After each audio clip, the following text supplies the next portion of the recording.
Hello,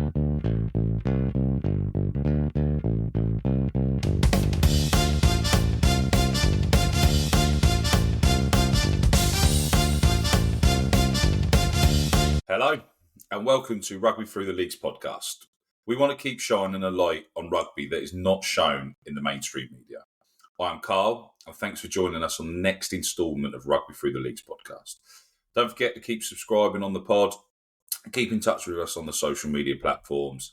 It allows us to open the door to other guests and just interact with you guys and make sure that what we're actually doing as part of this is actually moving forward and getting engagement within the game. As I mentioned, we're on the road. Not all of these pods are going to be in depth from the start, so we're going to go straight into these interviews. This week doesn't really need much of an introduction. We got the legend that is Warren Abrahams, currently working for Brazil Sevens. I know that's coming to an end at the end of the Olympics, so Warren is out on the look. We actually had to edit and cut this interview short a little bit because he was running off to work with Carl Sinclair before Carl's gone off to France. So more than willing to have obviously let Warren jump off and get on with such a legend that is Sinks. Sinks, if you want to jump on, tell us about that. More than welcome anytime, mate. As I said, not really much of an intro needed for Warren. He's just a legend. So let's get on with it. Well, this week we've managed to get Warren Abrahams on. Rusty from a few weeks ago told me to reach out. He said he'd been out for a walk with Warren that morning, so said Warren would probably be interested. Another mate that we've sort of got in contact through Sanir over in Qatar said you'd be a really worthwhile guest getting on. So Warren, for those that are not as enlightened about your rugby journey, love to for that to be shared and let everyone understand where you've been, what you've done, and where you're at now. Carl, firstly, thank you very much for having me. It's always a pleasure having some coaching conversations and sharing a space where you can share a few ideas, So thank you very much for that. Rugby, I'll give you a snapshot of the rugby journey so far. As you can probably tell, I'm originally from South Africa, so born and raised in Cape Town. And there, obviously, being from South Africa, you're born with a rugby ball over there, so you're straight into the game. Yeah. So that's where I pick up the game, and I'm blessed and grateful for the opportunities the game has given me so far. I played all through the schoolboy ranks back in South Africa. Yeah. I was lucky enough to get a scholarship to Stellenbosch University. So by interesting story with that, I don't come from a very well-off family. So after school, I had to take a year out and sort of put all my eggs in one basket with the rugby thing. And look, I had one opportunity, and that was to try and play my heart out to get a scholarship, and luckily it worked out for me with Stellenbosch University, which is obviously a very prestigious rugby university in itself. And then from there, went back to my local club where we, Durbanville Belleville, the home club, played some of my under-20s stuff there, played for their first team. So they play like equivalent to what we know as the championship over here, Okay. That level of rugby. And then took a gamble at 22, 23, took a gamble, had a little bit of savings. I was lucky to start coaching back then as well. Had a little bit of savings, and then gambled and came to England. Had nothing sorted, nothing planned, took a risk, sent my CV out to many clubs as you do back then. Yeah. And then, found myself over here with no plan. And it was about being flexible and adapting. Managed to get a job with some random company selling broadband. At the time, I had no clue what broadband was. I don't think many people still do now, Warren, to be honest. But so I lasted about 24 hours in that job, and then a great man, Paul Laidler in Windsor, he took me in, and then from there it's you got to let the rugby do the talking, you know, and Yeah. then word of mouth, and you pick up little bits, and people get interested in what you've got to offer, and that's sort of how I knew that was my chance. I had nothing to lose, you know. I knew that was my chance, so I had to build something, and luckily, with all that hard work and persistence, and living through the ups and downs at that time. Um, I went via London Irish in their community department to Harlequins. Spent 8 years in Harlequins Nice. within the academy, 5 years with England's sevens. I had 2 years coaching Lithuania on the European circuit. Bear in mind, I never even know that country existed when I got the phone call. And then I did some consulting with Germany briefly. Took up the USA job for the cancelled Olympics. From there, took on the Wales job. Currently, I'm supporting Brazil in Yeah. this Olympic cycle, which will finish next month. Really, so yeah, that's a snapshot of the rugby journey there. That's incredible. What's obviously South Africa is pretty much like a bigger version of Wales, isn't it? Really, with the way that their passion for rugby. What was there a bit of a culture shock coming to the home of rugby and it not being as big as sort of where it was back home? Uh yeah, probably not a culture shock as much No. as I'm reflecting and thinking back. You know, I was just a rookie. You know, like I said, I had nothing to lose. I Yeah. had I had so much ambition, and I still got it. And you know, Yeah. Brilliant. you probably didn't soak. I didn't soak up everything and anything at the time. Yeah. I probably it's probably more the cultural differences that was the big thing. Obviously, with football being the number one over here, rugby just sort of being secondary. Rugby being played in perhaps not everywhere. You know, when you go Yeah. to South Africa, you put a rugby ball down, everyone's playing the game. Yeah. But yeah, it was completely different. The biggest shock was probably the weather. You know, I was freezing my backside off in September, and everyone was saying, "Wait till we get later." Um, and then, but you know, it's the rugby community. Yeah. I didn't know anyone when I had one friend who went to school with me that was over here. Apart from Yeah. that, it was I had many days where I sort of gone, geez, what am I doing? Am I doing the right thing? Yeah, shall I just go back home where everyone knows me, and where people inflate your ego a little bit, you know? Yeah. So you had many of those days. So yeah, so it wasn't a big shock. I knew I was quite clear on what I wanted to achieve, you know, and like I say, I almost had nothing to go back home apart from my family. So I had to go with that gamble I took. Yeah. What a journey. So a lot of your sort of coaching expertise has been around the sort of the seven circuit. Is that fair to say? Apart from obviously Quins and stuff, now you sort of seem to be dragged into a lot of the seven circuit. Is that your preference, or is it just they make a call and they put a check on the table and you go where it goes? Mate, you know how we are in a rugby world. We like to label everything, you know. Yeah. Uh, I always say coaches that sort of my age that sort of come through my journey. Yeah, sevens wasn't a pathway. There's no real sevens pathway for you to go right. I'm going to specialize in sevens. Okay. You had to be a 15s coach. You know, you have Yeah. to start there. You got to learn. You got to that's where the foundations is built, and I'm still at heart a 15s coach. But then if you, especially here in the northern hemisphere, if you progress into the sevens and you start doing well, you then obviously get labeled as a sevens coach. You were seven, Yeah. you were seven specialist. But look, for me, I always look the time when I coached Harlequins and England sevens for 5 years at the same time. Yeah. And I love that. Although my brain was rattling on a daily basis, you've got you're working with the best sevens players in the world at the time. That's Yeah. making you better at coaching. Then you go over to Harlequins. Then you obviously in that 15 space. You work Yeah.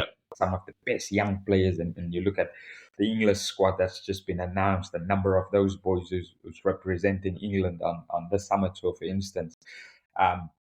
So you still had to coach equally as well as you possibly can, but it's just the conversations that's slightly different. The tactics is obviously a little Yeah. bit different, but I used it as one was always making me better. So sevens was making me better at finding the smaller things. Yeah. 15s was making me better at looking at the big tactical systems pictures, and you try and transfer the thing to, but ultimately you're coaching people and you got to be ridiculously good at unlocking the best out of the people. So have I got a preference? I probably having more fun on the seventh circuit because the Yeah. game is a little bit more exciting. The game is you in that pressure cooker, not week to week, but moment Yeah. to moment, which I absolutely love. Your brain is going nuts. You're preparing against one country, and then within an hour and a half, you got to prepare against another country. You see the instant results, Warren, as well, don't you? It's not Yeah, like you've got to wait a week or 2 weeks if there's a game, like a gap. Like you've literally got an hour and a half to turn your shit round. If you screwed out the last game, you've got to literally be on your feet and all over it. So that's a true sign. So Rusty was here on the other week as well, and he sort of asked him the question. He said about sevens players should put more players play sevens and coaches also to go and adapt their ability, a bit of self development. Do you agree with that, or do you think actually that it's beneficial? Or some players are not that way inclined. I know that some people aren't and some people are, but do you think it will make most players better and coaches? yeah, I'm a big and probably this is me and Rusty. Our bias is probably a little bit more towards the sevens because obviously we've learned some pretty cool lessons that made both of us better Yeah, coaches. Um, but yeah, it all we've had this conversation many times. I believe if you play there, you look at someone like Gabriel Aubrey, who's just been selected. He was in there briefly in the sevens. He's a hooker. yeah, You look at his skill set. You look at Will Meir, you look at Rory McConaughey, you look at the guys who's now coming back. Anton Dupont just got Rookie of the Year. yeah, Won the Champions Cup the week before. Instantly, France is now. He played 3 tournaments. France has won 2 of them and got a yeah, bronze medal. So and even Hugo Keenan jumping in as well. And then it's all about, I think you got to get the model right. If your model is about producing top end, like South Africa's model is about producing Springboks, and you can see the likes of Cheslin Colby, Kwaha Smith, all these guys coming through the sevens ranks, and then you can see their skill set and their playing ability at that level. So same with the Aussies, same with the Kiwis. It's about yeah, building that model. I reckon if you like probably the best example is I took this group of 18-year-old boys. I took them to the Youth Commonwealth Games, yeah. all in academies, mainly in academies. And I took them to the Youth Commonwealth Games and we won silver.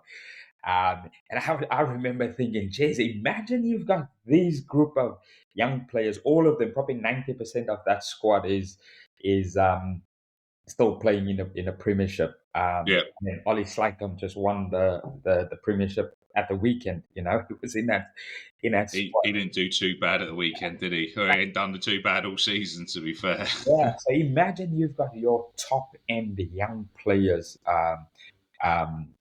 Obviously position specific. You look at the hookers, back rowers, even some of the second rowers.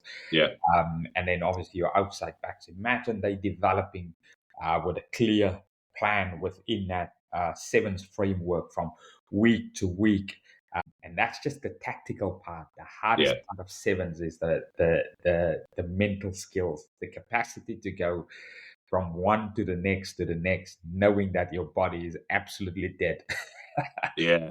going from moment to moment, but not just in competition. Monday to Friday is incredibly hard in the sevens. Yeah. So imagine the level of resilience you can build in this young people. So answer your question, man. I think it's an awesome tool for to develop these young players, young coaches. Throw him in there in the deep end. I was lucky enough to work with Simon Amo, who absolutely growed me uh, Yeah. in that environment. But I'm grateful because it transformed the way I coach. Yeah. So is that sort of blocked by the Premiership clubs, or is it just because it's not in the norm? As me and Rusty also was discussing, if it's in the norm, that seems to be what how we toe a line in rugby. But is it because that's slightly left field that's not in the current framework for most sort of academy systems to say actually, sod it, we're going to send these players off for 2 months on that circuit to improve this, and this. Or is it just not in the circuit, so they're just not interested because they're No, 15s players? yeah, I think our biggest problem is none of the home unions have a sevens program. Do you reckon that's because of the weather? Do you reckon That's if we just we're not interested because the I know, weather's so shit? that's just funding. That's just the world we are. That's why we had to go to Team GB. Yeah, I think that's probably our biggest issue. So we definitely lost something there, and then strip that further back. Obviously, the clubs are independently owned, so their yeah, agendas is completely different. It's about producing first team players because that's where their revenue and success lay. So again, it's probably a political conversation far bigger than me and you yeah, over here. But I still believe deep down in my heart that we've got an exceptional young player and we want to accelerate his development. You can just see like how quickly guys get drafted into um, into the All Black team, for instance. Sevens, and then bam, they get him ready there. All of a sudden, he's an All Black. What if the Prem teams sort of created a Prem Sevens tournament and then used that as part of it and made that? So obviously, World Rugby are looking at trying to use the Seven Circuit as a way to rebrand and save rugby.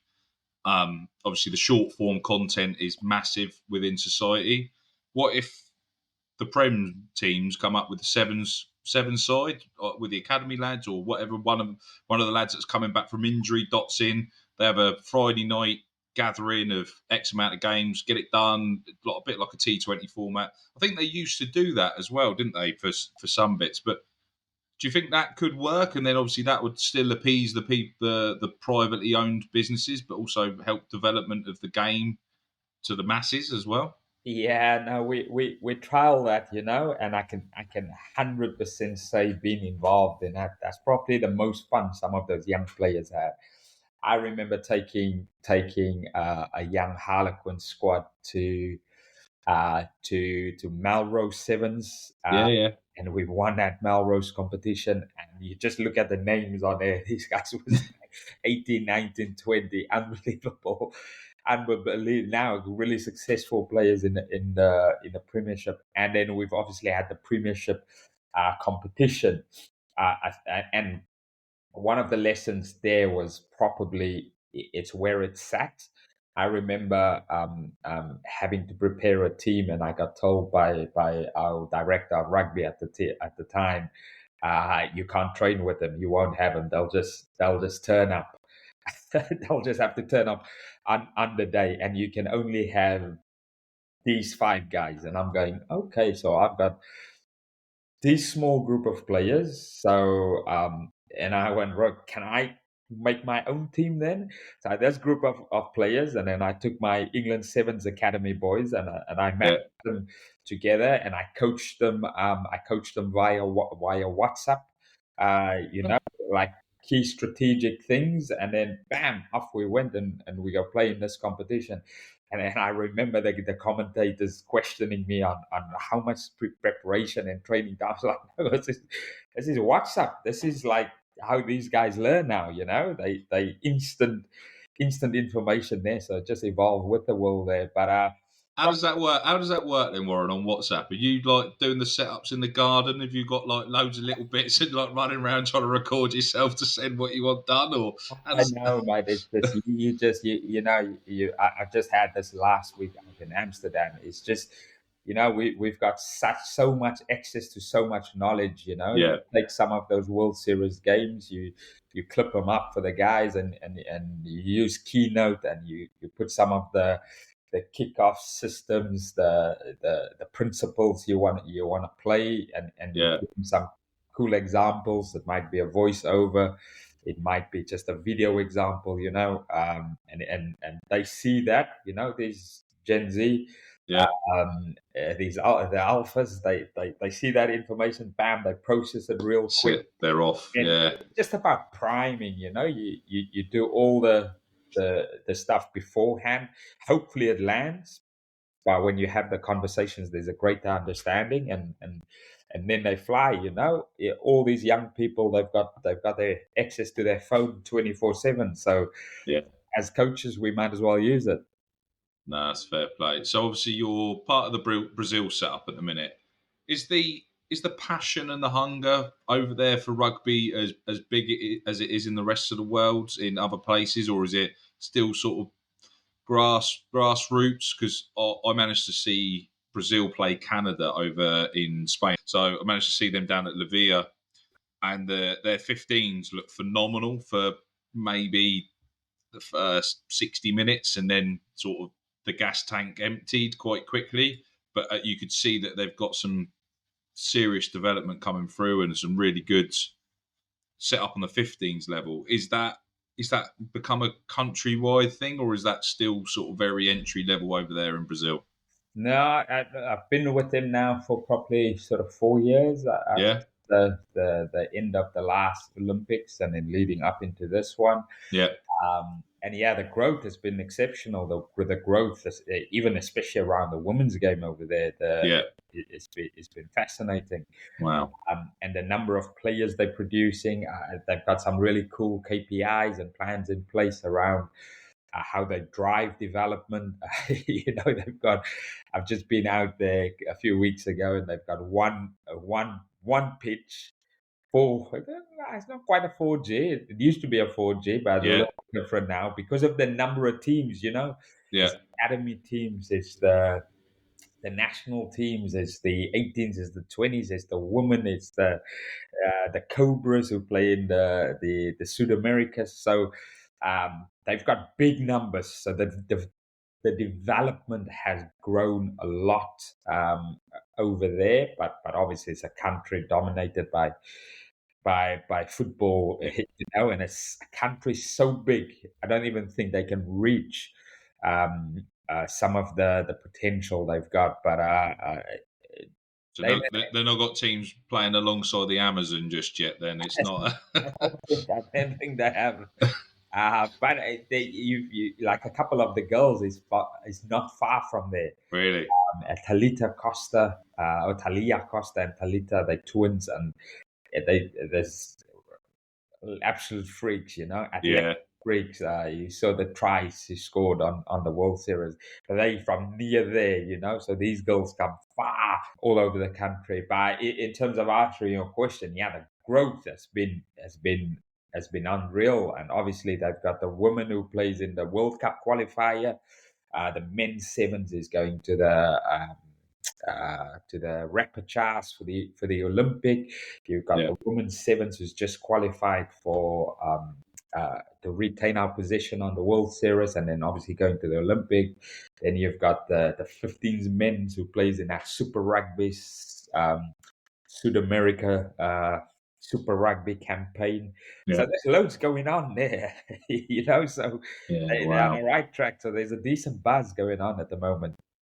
Have they got much of a sort of a club rugby system? Have they got like a Prem division, or because I was speaking to a bloke from Argentina the other day, and he said that obviously they've got a few teams and sort of a few pro teams, but they've got quite an established sort of amateur level underneath semi-pro piece.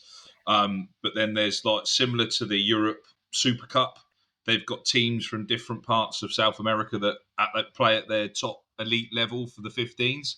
Is I don't think he mentioned that Brazil was part of it. Have they got that sort of set up there? Have they got one super team that they drag together from any clubs that are around in Brazil, or is it not quite there yet? Yeah, so that's the Cobras. So Wow. Okay. they play in that league with Uruguay and America. It's almost like a second division of the MRL. Yeah. So they play in that league. Okay. So yeah, so quite, and most of those guys would then make up the national men's 15s team, and then Right. the women's league is more like a sevens league, just purely based on where they are with numbers. I The suppose. growth and stuff. Yeah, yeah. So I'm guessing they've got big plans. Are they going to be sort of playing in Rio and taking over the Macarena, their main stadium? I'm not sure they're at that level yet. Yeah. I'm not sure they're at that level, but it's that country is so big.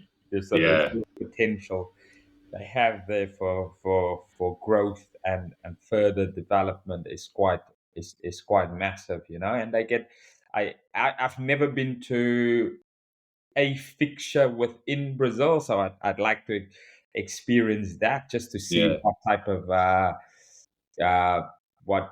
what their version of the rugby community look like. Yeah. Yeah. So when I go, it's more like performance. You go in, get the work done, Get and out. and sort of try and experience a little bit of the country. But yes, quite a different sort of experience when I do go to get hands on. Nice. So you say have you got a recurring contract to the plan to stay with Brazil, or is that sort of up for renewal soon? Or Yeah, so I go to it's the Olympics coming up. That's sort of the last one for this campaign. yeah, And then it's the head coach Will Broderick's a young fellow reached out to me about 4 years ago, who I've been sort of helping and mentoring and guiding and assisting. He's actually stepping down. So he's finishing up after the Olympics, and then I'm still working out whether I'm staying on, or have I done enough that I yeah, possibly can do. They've asked various questions around potentially taking over stuff, but look, that's conversation with my boss over here, yeah. and and then we'll have a look and see if she agrees with any of those stuff. you know. So have they sort of tried to put somebody alongside you to try and help develop the coaching level as well, or have they kind of left you to it to bring you in and you do that, or do you work with just the players, or do you sort of help try and develop the coaching standard out there as well? Yeah, so I work closely with Will, who's been the head coach. So Right. he's a young English fellow, speaks fluently Portuguese, but he was Oh wow. new to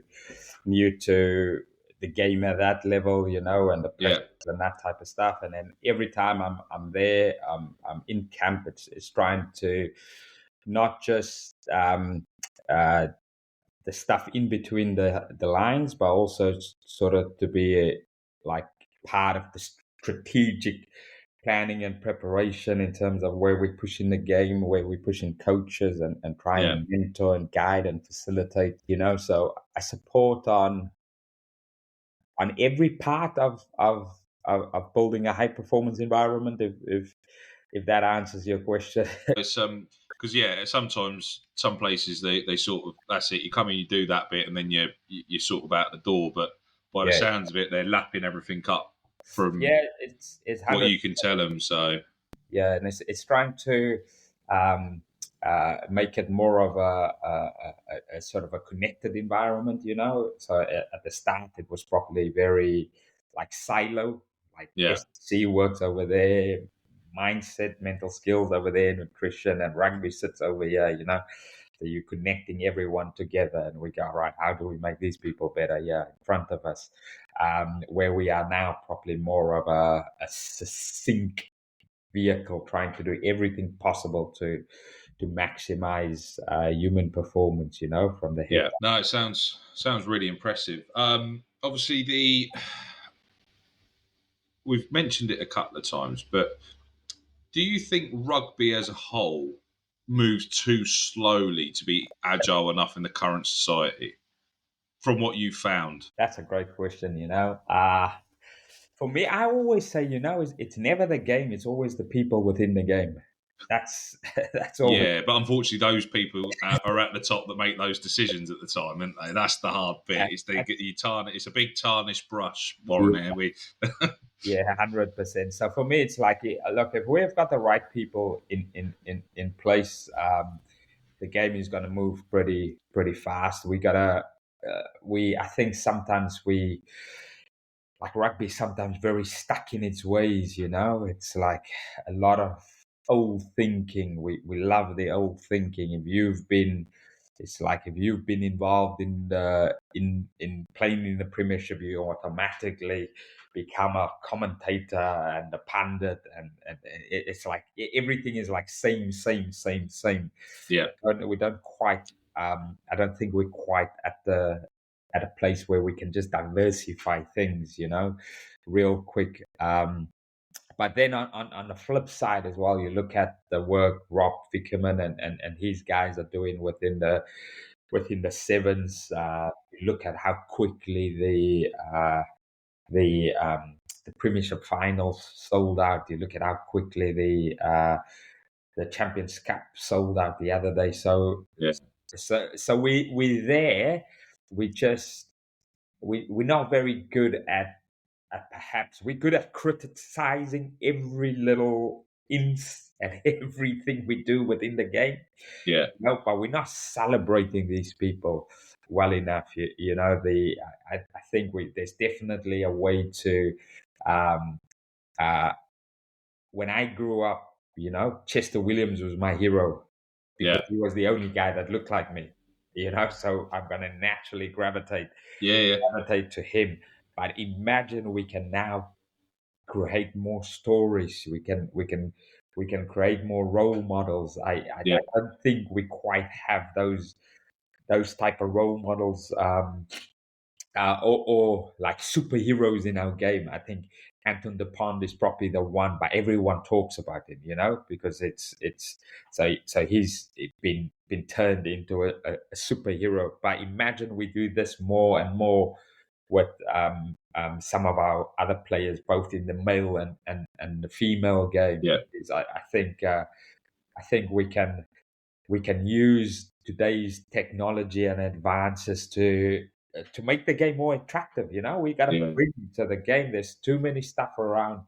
The game isn't safe, so everyone's talking about that part. So yeah, that adversity then get pushed up quite high into the media and into people's heads. But what about the other cool bits that's going on? yeah, Variance is in town next week. I guarantee you, there's not a lot of people probably who knows that. yeah, So there's so much room and opportunity for us to just think a little bit differently, about the game, and turn these guys into superheroes by making them more accessible. You watch yeah, Mapimpi walks into the supermarket in South Africa the other day, and people go nuts, and it's singing, and yeah. you don't. I don't feel we have access to our superstars really. That'd be my view, and bear in mind, I'm probably closer than most people to some of these players and coaches. Yes, because like America do it right, don't they? So you kind of become the brand, but the NFL sort of own the brand and own certain player rights and image rights, and I think they managed to do that very well. Um, Obviously, the way it's because Marrow signed for Okay. was it Rock Nation? Yeah. Yeah. So I think a lot of people sort of thought actually might be able to sort of step out into the limelight a little bit more and become that superhero, that sort of icon around the world. But I don't know. Do you think the rugby fraternity have kind of tried to pull him ground in, trying to make it not like him to stand out? Because a lot, it's a typical way within rugby. if you stand out and you're different, you're not always accepted. So sometimes it's easier for your brand to be protected. Yeah, Like Joe Marler's Joe Marler. Some people love him, some people hate him. But he's got his brand. Same with Haskell. Same with other lads. Obviously, Carl Sinclair, as you said, you know pretty well. He's if you get onto Instagram, you see that, but that is again within the rugby community. You can kind of find those people within it. You don't see them outside the rug because on Netflix, obviously, we had the Six Nations documentary, which I thought was brilliant, really, really good. But I wonder how many of those were people that didn't understand rugby that actually watched it. The viewing figures were probably substanced by rugby fans. It's the same with the Rising Sun. If you push that out and marketed that in a different way, it could potentially open the door to a lot more people. But I think as a sport, we're really shit at marketing, which I don't think helps anyone and to move the game forward. yeah. But do you think somebody's got to go and sit down with the NFL or something like that from World Rugby or whoever just to understand how to market something like this? Yeah, I guarantee these conversations are happening. Oh, okay. Whether I can't see them not happening. That's sort of my view. So it's for us to then work out how we tell that story differently would be my view. Um, and if we can bring that to people's attention in the way this current climate is evolving, I think we can bring these people. We can bring them and market them in a complete different way. All these guys, for instance, they have access to to social media. Yeah, I think the challenge here is as soon as these guys post anything the scrutiny they get. So sometimes is what we do in rugby is we belong to exist because we got to feed into the narrative. It's like you say, I've been there myself. yeah, If you don't fit in, you get labeled as difficult to work with, always having a different opinion, just yeah, purely because we're not comfortable in sometimes seeing the world completely from a different lens. yeah. If that makes sense. Do you think people are not as willing to sort of look at themselves as well? Self development's quite a closed piece with a lot of people. They're not very self aware. And do you think we've probably gathered that whole group of people that aren't self aware that then actually watch rugby? There's probably a lot of people that are in their own little bubble but aren't self aware on certain things. Do you think that's where we're at, or is that just society and we're the odd ones out? Uh, that's that's a good way of sort of thinking about it. Yeah, it's an interesting one. There's some really good people in our game. That's got their hearts in the right places, and wants to do the best possible thing for the game. And then there's also some not so good people in our game that's out for their own individual agendas. So I suppose it's my view is always you've got to, if you want to make people better, it has to start with yourself Yeah, from a coaching perspective. So you got to look at ways to get yourself better. yeah, Even if your coach is so important, you got to look at like what is those spiritual things, what is the mental, physical things, and then your tactical and technical stuff should be right at the bottom of your needs of if you think about Maslow's needs of hierarchy, yeah, it should be right at the bottom of the pile, and you gotta work out. You gotta feed yourself first. You start yeah, feeding yourself, and find all those key ingredients. They're gonna help you make the people that you need to coach better. So that's always my view. It starts with us as individuals. So whoever's there at the top of the table having these conversations, it's we gotta perhaps, because everything is driven by financial incentives. We gotta maybe just drive everything towards the product. If we look at Saturday, there was 30 people on the grass selling a product. Plus then you bring your the subs on. So that's our product. So how do we make this product and exciting so Yeah. people want to buy it? And that's probably the missing piece. Maybe they need to go to Google, because everyone goes to Google if they want to know something. So maybe Yeah. take the game to Google and go, all right, how do we bring people to the game? So maybe the lesson sits there. I think that Prem Sevens idea earlier was that obviously they've already trialled.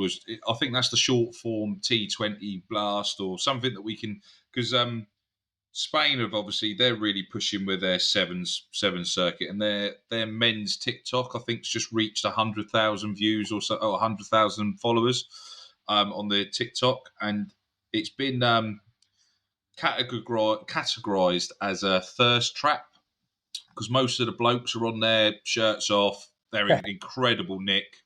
So fair play to them. Coming from a prop that looks like a melted wheelie bin, I could only ever imagine to be a rig like that. But people have looked into the amount of followers they've got, and most of them, I think 75% of that 100,000 followers have come from women.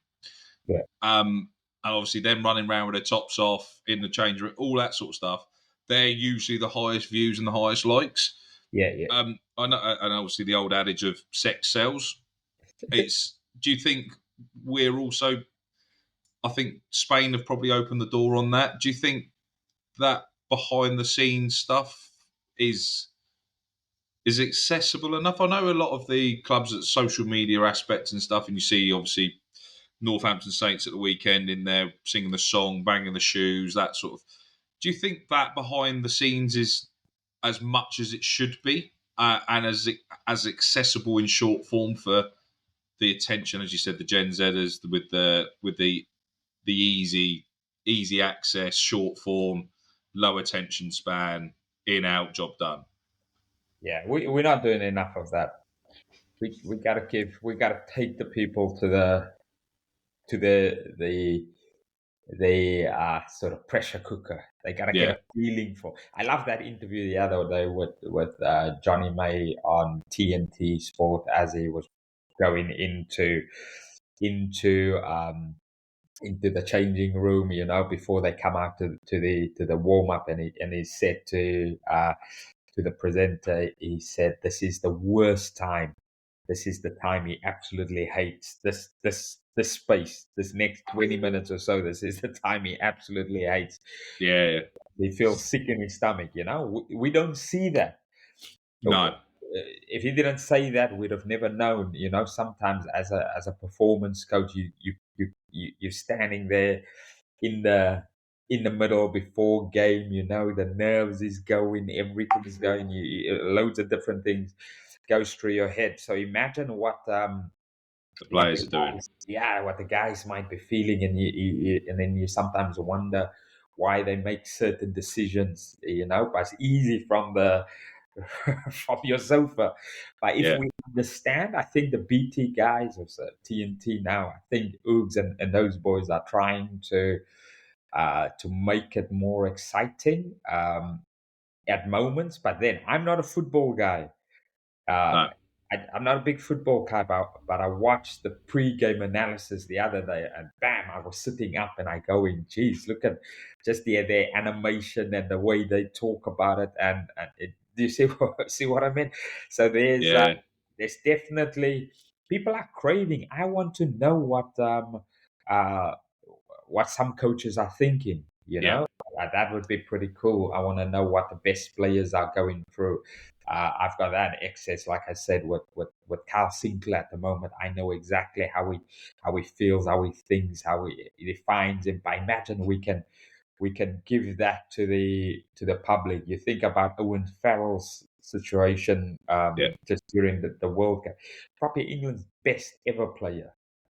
arguably we can say that. But the way we treated the guy, you know, Yeah. um, it, that's not cool. That's not gonna make our game go forward and grow, because he doesn't deserve that. But I imagine we, think I think some people used him as an easy target as well because he's not accessible in the media, because he's not that sort of guy. He's not. He wants to live his life. He just goes about it, does his job, does his rugby, loves his rugby, but he's not a media guy. And I think people then think, oh well, he's too up his own arse. He doesn't want to talk to the general public, which is not the sort. That's just not what you get the vibe. Some people get the vibe from Owen. He's just a quiet guy, and he's just does his stuff, and he's in where he is. But some people then use that as an easy target for certain people because they're not accessible. yeah. But imagine we could go tap into his brain, the way Yeah, he sees the game, the way he does. that's very Elon Musk there, Warren. No, that's that's Neuralinks. I think there's a whole different kettle of game there if we get involved in that. Just like, yeah, there's stuff there, the way he prepares. I know Jim Hamilton is doing some good stuff with Rugby Pass, but then that's on Rugby Pass. It's an app people need to download. It just becomes very complicated. You got to sign in. We got to just make it. We got to find a simple, easy route. Bam, people can stick it on. I love the South African channel. You got that channel. You got Rugby 24/7. Yeah, Same in New Zealand. It's Rugby 24/7. Obviously, but then there's other elements to that. But the guy I used to love having conversations with, Cecil Africa, one of the best playmakers that we probably had in the sevens game. Just his brain is like a computer. yeah, Having, for me as a young coach, really understanding how he sees it, how he feels out there, how he would strategize certain plays, etc. And you go, wow, this is pretty cool. But I just thinking, as it's hot in my head now, I coached a girl, young, well, Ilona Mars. she's probably one of the best female sevens players around at the moment. But yeah, she blew up on TikTok. She's got millions, I think 1.2, 1.3 million followers on TikTok.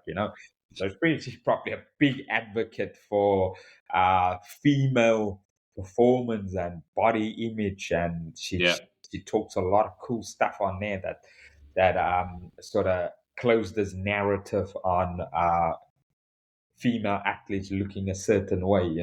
yeah. But the world's our oyster. Yeah, that's probably the easiest way to answer it. Exactly that. It's I know you said obviously you're not a big football fan, but they've done it on like Arsenal, they've done the Tottenham, they've gone behind the scenes and they've had cameras in and stuff and seen when players have been dropped and contracts not renewed and stuff like that. And I don't think that door's been open enough in rugby. Do you think something like that might be able to be an easy marketable for play, like the Australian cricket team did it around the Ashes? They've done a few series. Rising Sun's done to an extent, but that's on an international level. Do you think seeing inside the clubs at a Prem level might open the door? And then when you go and have one in America, you'd have one of the MLR teams, or you'd have one of the Super Rugby teams, or something like that, just to try and create a whole series around that. I know there was talks of it happening. I just don't think it's moved forward as much within rugby that makes that accessible for people to understand the intricacies that aren't part of the game. They'd be able to chuck that on. It'd be a 6-part series, 7-part, whatever, and they'll be able to see the inner workings, which might 1 out of every 10 people or 1 out of every 20 people might then think, actually, I really like the look of that, and then buy into it a little bit more. Yeah, Do you think that sort of content would be ideal to expose the game inside out, as you said? yeah, no, it will be, but and then we've just gotta you gotta find the right sort of stories to tell in those stuff. We look at the Premiership one they had. It was all right, but it was pretty bland and basic. So.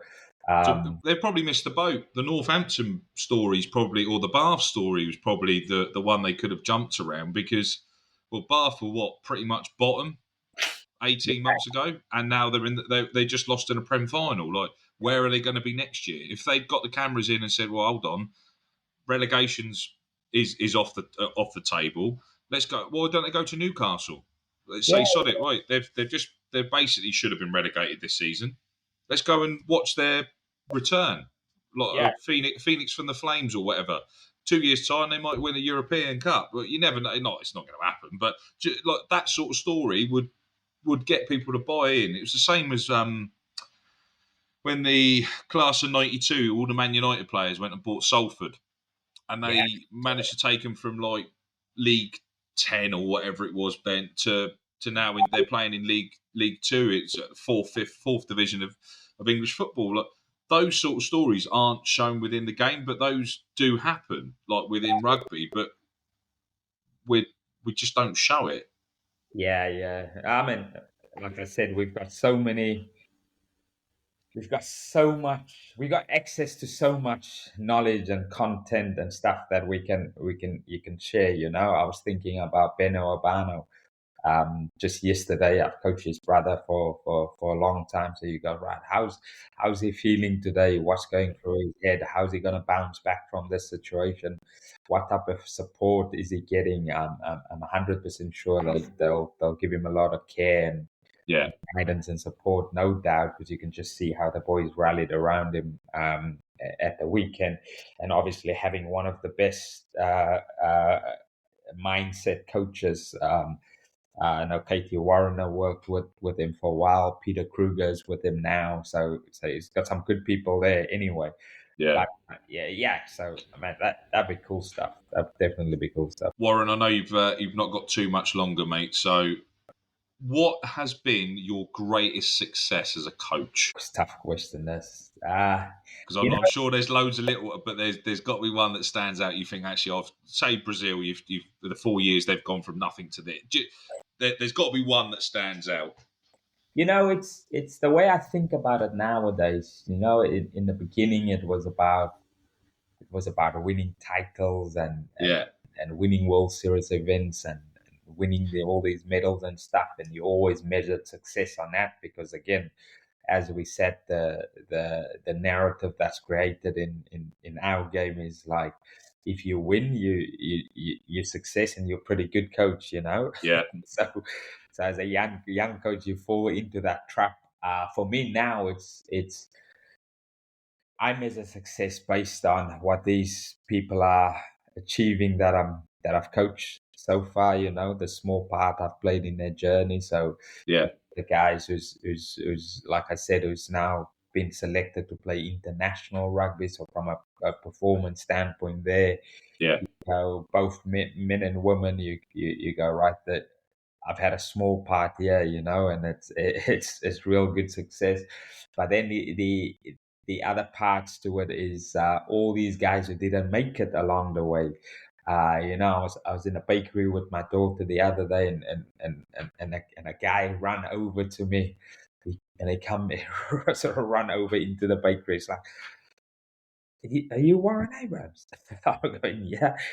It's like, you used to coach me when I was 13 years old. I was in the academy at Harlequins, and now he's a journalist. He was just in Bristol, doing some work here. He had to go and interview somewhere. And I go, geez, this is, for me, that is success stories. He didn't cross the road when he saw me, to go and walk. That's top draw. That for me, that's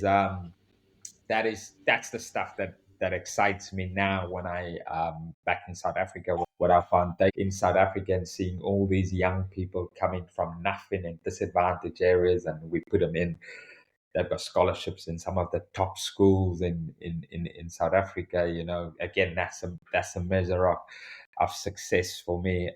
Probably the most exciting one for me was I last year I coached. I got asked to come and help Bristol University, but the guys who made the phone call for me to come and help them with the sevens was 4 guys that I coached from 13 to 18 in academy rugby. Yeah. reached out and go, look, Warren, can you come and help us with our sevens program? And I'm like, wow, geez, and for me, that's those type of stories. That's what I measure um, as success at the moment, because that is me living truly to what I want to achieve and my mission as a coach. So yeah, the I always say the other accolades and stuff, they're amazing, but they sometimes just remind people of your location. Yeah. That's all they do. Seeing So the actual physical effect of what you've done on people is the biggest medal you could probably ever have as well. Because if you've changed the way somebody thinks or processes their day to day and impacts upon their life, completely agree, mate. I think that's the biggest success as a coach as you can, because I coach kids out here as well, and just you just see the difference how they've grown within the year and stuff. And then if you said you managed to see kids through their academy as well, you must see how much couple of little things, like as you say, you impact them, and then they carry that on. And then if they're willing to run across the road to chase you into a bakery or whatever, that you know that you've made an impact and hopefully sort of put them on a right path. 100%. And yeah, I'm jealous of you coaching out there in the sunshine, mate. It's actually started raining today, but it's clear in the air. It's been about 30 odd degrees out of here the last few days, so it's a little bit warm. So we're due a thunderstorm, but yeah, it's probably the game's not as well supported as it should be out here. I think it's on that precipice of, if they can actually finally get into the World Cup, I think we should see the boom. But yeah, beats being stood down in Gosport on a Sunday morning. Yeah. That's for sure. Yeah, I mean, cool. Someone asked me the other day on a podcast with somewhere, it's like, if you can coach any, or if you can join a coaching project now, which coaching project would I do? And I said, right, I would jump in with the Spanish woman, because Yeah. that is a project that you can take to a completely new level. So we're actually going to see them, the 15s play. They're playing down at La Villa on Saturday against Canada, and yeah, they're an absolute force to be reckoned with. And as you say, if you get that advertising and marketing right, that could really take off. So it's a really exciting sort of space out here as well, and some really good teams, good way it's set up where it is. But it's probably about the fourth or fifth sport that over here at the minute. So that's the hardest bit that people have got to try and break through over here. So it'd be fun. So it's a nice way to look forward at least. So Definitely. Warren, I know you've got to get off to sort Kyle Sinclair's hands out before he goes to France, so to make sure they know what he's got. But what a pleasure it has been, Warren. Thank you so much. As I said earlier on before we started this, maybe we can get you and Rusty back on and have a sort of a mind off of coaching techniques and how the games move forward at some point in the future. No, Carl, thank you. Firstly, thank you very much. Like I said right at the top, for having me. I'm always privileged when these things come around, and yeah, 100% jumping in with Rusty. We would no doubt be a crazy conversation, and I think that'll be a blinder. Yeah, so I'll have to start working on Rusty around that. So especially having both of us in the same conversation. we'd have to do like a super extended version of the pod. You'd have to cancel your diary for the day. We can go multiple places, but now look, it's appreciate the invite. Hope something lands on someone, and then if people want to get hold of me, Rugby Creative on Instagram and all the social stuff. I'm always willing to answer some questions there.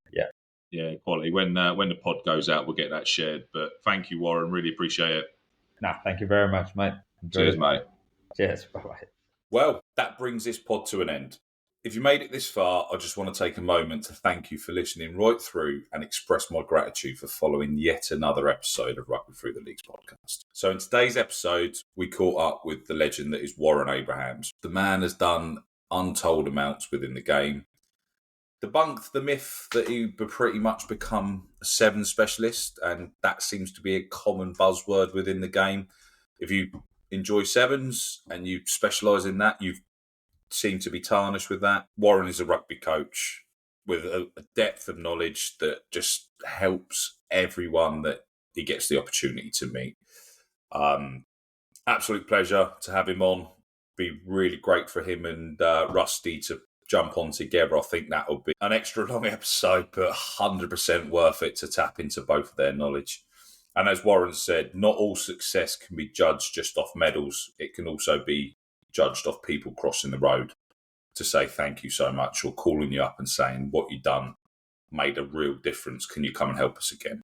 Next episode, we have managed to get the newly appointed director of rugby on from Navy Rugby. So Tom Blackburn is coming on, talks about how he has stepped into the role, the ambitions of where that's going, how they want to close the gap further with the Army, and obviously the challenge that's going to be in place to close that quite a wide gap with the Army women's game. However, top bloke, really nice to catch up with him, and a nice little door opening to services rugby as well. And hopefully we can potentially work around the services to understand their challenges as well. So one for opening up a little lead for future pods. But once again, a huge thank you to you all for joining us, and thank you and goodbye.